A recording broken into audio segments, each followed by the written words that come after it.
WALL-E.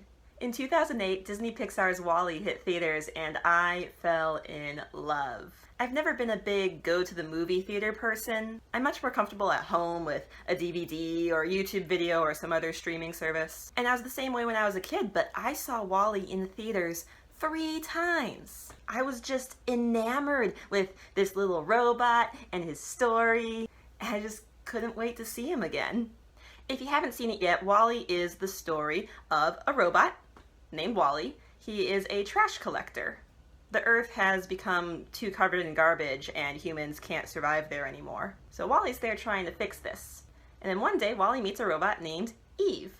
Eve has come to Earth searching for plant life, which will be a sign that the Earth has healed itself and is ready for humans to come back.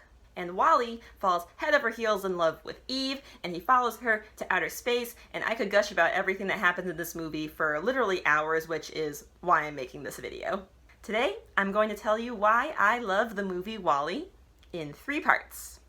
Part 1. This movie is a work of art. From the desolate landscape of this post-apocalyptic Earth to the stunning, colorful space scenes, WALL-E is a delight to look at. The animators at Pixar clearly put so much thought into how this world would look, right down to what color they use in what scene. For example, the color green just doesn't appear in the movie until you first see the plant that WALL-E puts in the boot. And so this makes this discovery pop, like it's important, and it feels important even though you might not yet know why that plant is so important.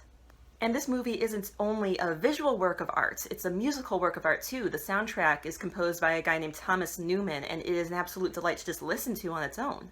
As a movie, WALL-E has very little dialogue, so in this way it's a lot like older silent films or even the original animated Disney shorts. Walt Disney made history when he created his first Mickey Mouse short film, Steamboat Willie. And the thing that was so incredible about this, besides the fact that it had Mickey Mouse, who was awesome, is that it used synchronized sound. Synchronized sound means that the music you hear goes along precisely with the visuals that you see. And so the music ends up telling a story just as well as any dialogue would. WALL-E works in exactly the same way. It tells the story through the pictures you see and the music and sounds that you hear. At no point does the movie have to tell you what to feel. It doesn't need to say, this is good, this is bad, this is happy, this is sad. Like all great art, it just makes you feel. Part 2. The characters. I would be remiss if I did not say how adorable these robots are. I just want to hug them forever. WALL-E's head is basically a pair of binoculars, which is really simple and also really brilliant. If you've ever played with a pair of binoculars before, you can make them look sad, you can make them look happy. You don't even need a mouth to convey these emotions. And that's the incredible thing here, something that Disney and Pixar know how to do really well. They can take something that is not human and make it feel human. As you watch the movie, you really can't help but feel for this hard-working little guy. WALL-E is a collector. While he is cleaning up the trash, he finds things that he finds interesting in the trash piles and takes them home with them. And they're not valuable things, they're just stuff that he thinks is cool, like boxes with hinges or old boots. And more than anything else in the world, WALL-E just wants to hold someone's hand. And that someone is Eve.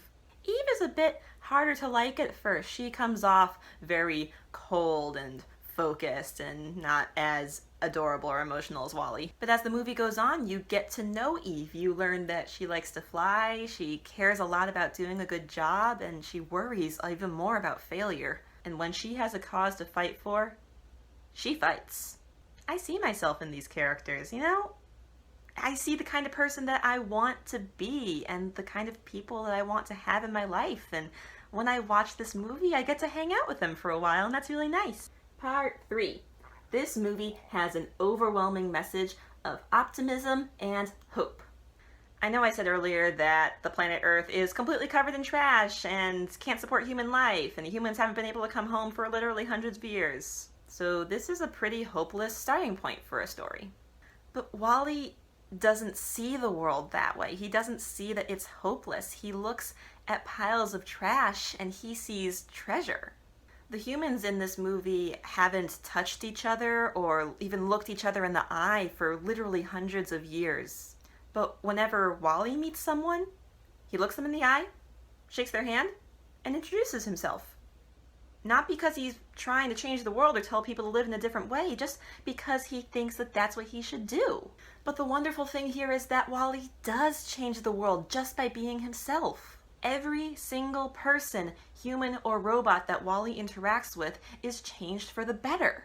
The humans become motivated to take back their world and set things right, and the robots learn that there's more to life than mindlessly following orders. As I mentioned before, this movie doesn't have a lot of dialogue, so it doesn't really hit you over the head with a message, but it still has a message.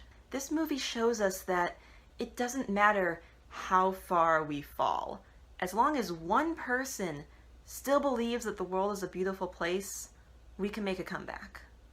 And this message has stuck with me for over a decade now. It's become one of the guiding principles of my life.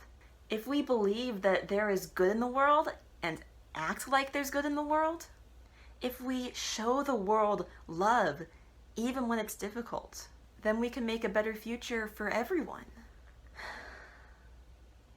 I need to watch this movie again. Good thing it's going to be on Disney Plus, then I can watch it anytime I want. Thank you to reviews.org for challenging Disney fans to talk about our favorite movie. I hope you liked this video. And also, thank you to the Walt Disney Company for only making so much Wall-E merchandise, because if they made any more, I would buy it all, and then I would have no money. See you real soon.